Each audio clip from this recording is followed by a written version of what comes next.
I am well aware of General Odom's position on this over the years, and as he says in his testimony, the surge is prolonging instability, not creating the conditions for unity, as the President claims. Senator Lugar said something in his comments at the beginning, which a number of us have been talking about for many years, and that is we've really never had a regional strategy. We've never had any strategy.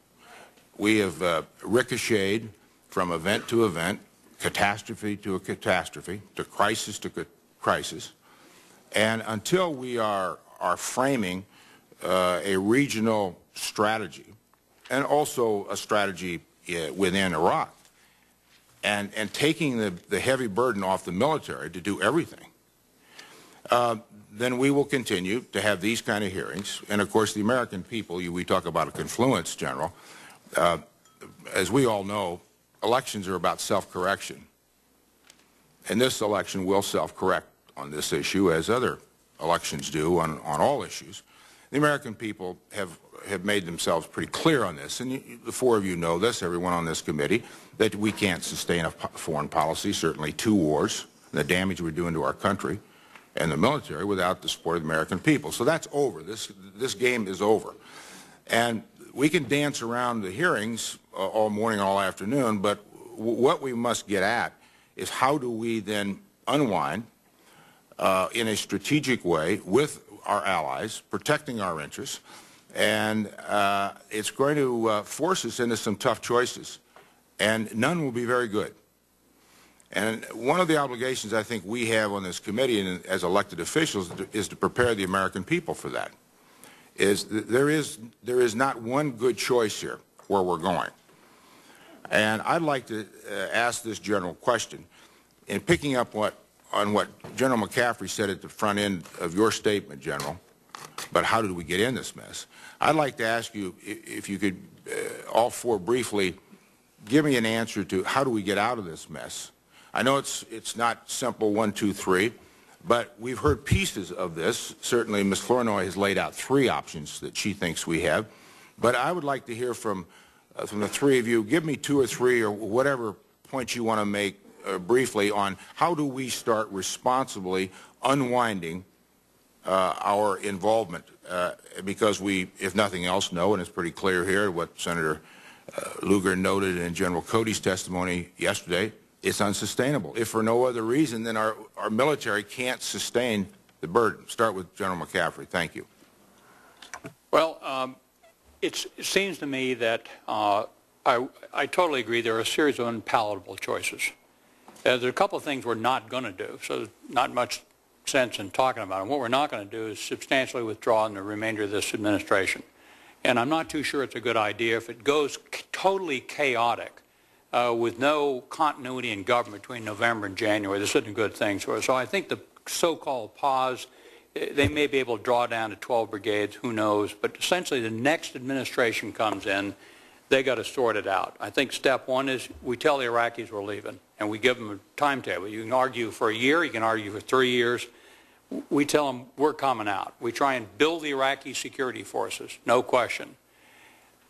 We try and, without any prevarication, engage the region in a dialogue, in a serious conversation with the Iranians, the Syrians, the Turks, the Saudis, the Jordanians, and others, and to include in the larger Muslim world. I don't think the Europeans are going to help us, so I'd really focus on the regional engagement. It's not to their advantage to have all-out civil war in Iraq as we pull out. And then I think, finally, we do have to rebuild our capability to act in phase 2. We've got to rebuild the Army, rebuild the air and naval power in the Gulf. So it's not we've turned out the light and gone home, but we've refused to continue to take part in a civil war inside Iraq. And I think that's essentially where we're going to end up with the next President of the United States. Let me say that I just have to repeat what I've been saying all along. You get out of Iraq in boats and airplanes, and you drive down to the harbor to get into the boats. And you don't have a much better choice than that. And let me say, what do you do next? When you're working in a strategy to do something like this, you can't lay out a bunch of steps and follow them 1, 2, 3. You can have a general concept of where you're going, but as everybody knows, once the first shot's fired in a new movement, you're going to have to adapt. But you need to keep your eye on where you're headed. The target is regional stability.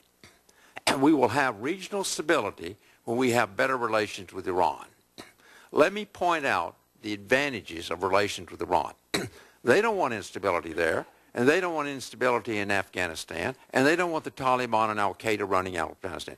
We are denying ourselves a major ally in Afghanistan. The Russians are able to play a spoiling role in this region because of an unnatural alliance between Russia and Iran. Have we had better relations and you took Russia out of the equation here, you could then start bringing pipelines out of Central Asia down through Iran and unlock this lock Putin has had on energy, oil to Western Europe. You have a country that has very strong interest in Iran in stability in Iraq. They don't want that there. We don't have to worry about stabilizing the Kurdistan area. The Turks, the Iranians, and the residual Iraqi government will do it.